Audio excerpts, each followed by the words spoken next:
PGCET 2025 ಅಪ್ಡೇಟ್ಗೆ ತಮ್ಗೆಲ್ಲರಿಗೂ ಆತ್ಮೀಯವಾದ ಸ್ವಾಗತ. ಇವತ್ತಿನ ಈ ವಿಡಿಯೋದಲ್ಲಿ ಪಿಜಿಸಿಇಟಿ 2025 ವಿದ್ಯಾರ್ಥಿಗಳಿಗೆ ಡಾಕ್ಯುಮೆಂಟ್ ವೆರಿಫಿಕೇಶನ್ ಬಗ್ಗೆ ಒಂದಿಷ್ಟು ಅಪ್ಡೇಟ್ಸ್ ಅನ್ನು ಕೊಡ್ತೀನಿ. ಸೊ ನಿಮ್ಮಲ್ಲಿ ಸಾಕಷ್ಟು ಡೌಟ್ಸ್ ಆದ್ರೆ ಇದಾವೆ, ಅದೆಲ್ಲದ್ರ ಬಗ್ಗೆನೂ ಇವತ್ತಿನ ಈ ವಿಡಿಯೋದಲ್ಲಿ ಸಂಪೂರ್ಣವಾದ ಮಾಹಿತಿ ಆದ್ರೆ ಸಿಗುತ್ತೆ.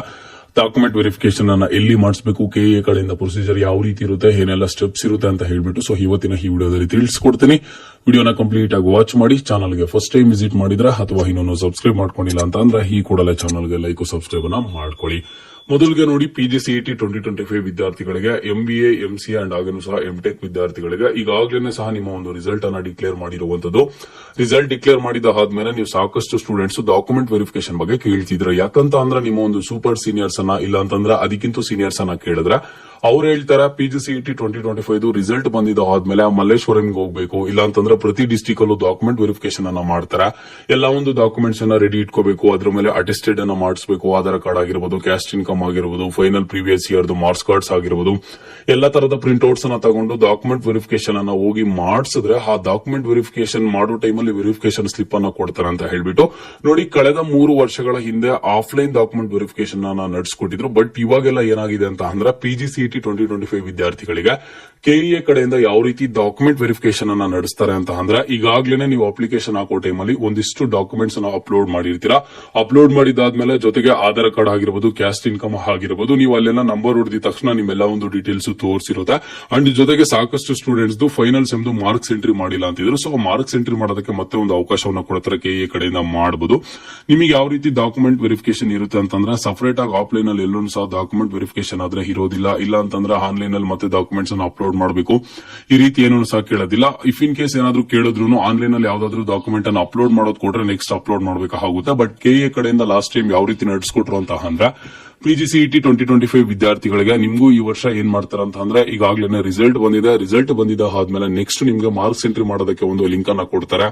ಅದಾದ್ಮೇಲೆ ಡೈರೆಕ್ಟ್ ಆಗಿ ವೆರಿಫಿಕೇಶನ್ ಸ್ಲಿಪ್ ಅಂತ ಸಿಗುತ್ತೆ. ಸೊ ಆ ವೆರಿಫಿಕೇಶನ್ ಸ್ಲಿಪ್ ಗೆ ನೀವೇನಿಲ್ಲ, ಜಸ್ಟ್ ನಿಮ್ಮ ಪಿಜಿಸಿಇಟಿ ನಂಬರ್ ಅನ್ನ ಎಂಟರ್ ಮಾಡಿದೀರಾ, ಕ್ಯಾಪ್ಚಾ ಎಂಟರ್ ಮಾಡಿದೀರಾ ಅಂತ ಅಂದ್ರೆ ಅಲ್ಲಿ ನಿಮ್ಗೆ ವೆರಿಫಿಕೇಶನ್ ಸ್ಲಿಪ್ ಅದೇ ಸಿಗುತ್ತೆ. ಅದರಲ್ಲಿ ಬಂದ್ಬಿಟ್ಟು ನಿಮ್ಮ ಆಪ್ಷನ್ ಎಂಟ್ರಿಗೆ ಯೂಸ್ ಆಗುವಂತಹ ಆಪ್ಷನ್ ಎಂಟ್ರಿ ಸಿಇಟಿ ನಂಬರ್ ಆಗಿರ್ಬೋದು, ಆಪ್ಷನ್ ಎಂಟ್ರಿ ಅಪ್ಲಿಕೇಶನ್ ನಂಬರ್ ಆಗಿರ್ಬೋದು, ಪಾಸ್ವರ್ಡ್ ಮತ್ತೊಂದು ಎಲ್ಲಾನು ಸಹ ನೀಟಾಗಿ ಅಲ್ಲೇನೆ ಕೊಡುತ್ತೆ. ಅದನ್ನ ಇಟ್ಕೊಂಡು ನೀವು ಕಾಲೇಜಸ್ ಆಪ್ಷನ್ ಎಂಟ್ರಿ ಮಾಡ್ಕೋಬಹುದಾಗಿರುತ್ತೆ. ಯಾವಾಗ ಡಾಕ್ಯುಮೆಂಟ್ ವೆರಿಫಿಕೇಶನ್ ನಡೆಯುತ್ತೆ ಅಂತ ಅಂದ್ರೆ, ಈಗ ನೀವು ಫಸ್ಟ್ ರೌಂಡ್ ಆಫ್ ಕೌನ್ಸಿಲಿಂಗ್ ಗೆ ಪಾರ್ಟಿಸಿಪೇಟ್ ಮಾಡ್ತೀರಾ, ಒಂದಿಷ್ಟು ಕಾಲೇಜಸ್ ಆಪ್ಷನ್ ಎಂಟ್ರಿ ಮಾಡ್ತೀರಾ, ಕಾಲೇಜಲ್ಲಿ ಸೀಟ್ ಅಲಾಟ್ಮೆಂಟ್ ಆಗುತ್ತೆ. ಪಿಜಿಸಿಇಟಿ 2025 ಈಗ ನೀವು ಯಾವಾಗ ಒಂದು ಎಂಬಿಎ ಆಗ್ಲಿ, ಎಂಸಿ ಆಗ್ಲಿ ಕೋರ್ಸಸ್ ಗಳಿಗೆ ಒಂದು ಕೌನ್ಸಿಲಿಂಗ್ ಅನ್ನ ಮಾಡಿ ಕಾಲೇಜಸ್ಗೆ ಅಡ್ಮಿಷನ್ ಆಗ್ತೀರಾ, ನೀವು ಅಡ್ಮಿಷನ್ ಆಗೋದಕ್ಕೆ ಹೋಗ್ತಿರಲ್ವಾ, ಆ ಟೈಮ್ ಅಲ್ಲಿ ನಿಮ್ಮ ಎಲ್ಲಾ ಒಂದು ಡಾಕ್ಯುಮೆಂಟ್ಸ್ ಅನ್ನ ವೆರಿಫೈ ಮಾಡ್ತಾರೆ. ಓಕೆನಾ? ಯಾವ ರೀತಿ ವೆರಿಫೈ ಮಾಡ್ತಾರೆ ಅಂತ ಅಂದ್ರೆ, ಎಲ್ಲಾ ಡಾಕ್ಯುಮೆಂಟ್ಸ್ ವ್ಯಾಲಿಡ್ ಇದೆಯಾ ಇಲ್ವಾ ಅಂತ ಹೇಳ್ಬಿಟ್ಟು ವೆರಿಫೈ ಮಾಡ್ತಾರೆ. ಅವಾಗ ಏನಾದ್ರೂ ಡಾಕ್ಯುಮೆಂಟ್ಸ್ ಏನಾದ್ರೂ ವ್ಯಾಲಿಡ್ ಇಲ್ಲ ಅಂತಂದ್ರೆ, ನೀವೇನೋ ಮಿಸ್ಟೇಕ್ಸ್ ಮಾಡಿದ್ರ ಅಂತ ಅಂದ್ರೆ ಆಗ ಅಡ್ಮಿಷನ್ ಕ್ಯಾನ್ಸಲ್ ಆಗುವಂತ ಚಾನ್ಸಸ್ ಆದ್ರೆ ಇರುತ್ತೆ. ಬಟ್ ಆ ರೀತಿ ಯಾರಿಗೂ ಸಹ ನಡೆಯೋದಿಲ್ಲ. ಯಾಕಂತ ಅಂದ್ರೆ ಎಲ್ಲಾ ಡಾಕ್ಯುಮೆಂಟ್ಸ್ ವ್ಯಾಲಿಡ್ ಇಟ್ಕೊಂಡೆ ಕೌನ್ಸಿಲಿಂಗ್ ಪಾರ್ಟಿಸಿಪೇಟ್ ಮಾಡ್ತಾರೆ.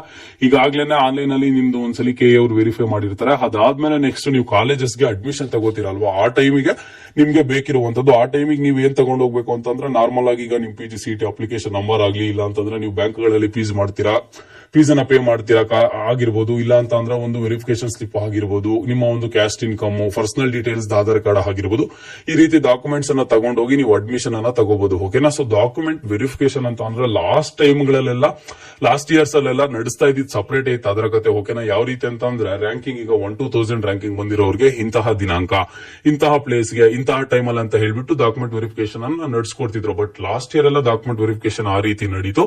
ಈ ವರ್ಷನೂ ಅದೇ ರೀತಿ ನಡೆಯುತ್ತೆ. ಇನ್ ಕೇಸ್ ಏನಾದ್ರೂ ಚೇಂಜಸ್ ಆದ್ರೆ ನಾನು ನಿಮ್ಗೆ ಅಪ್ಡೇಟ್ ಮಾಡಿ ತಿಳಿಸ್ಕೊಡ್ತೀನಿ. ಖಂಡಿತವಾಗ್ಲೂ ಚೇಂಜಸ್ ಆಗುವಂತ ಚಾನ್ಸಸ್ ಯಾವೂ ಇಲ್ಲ.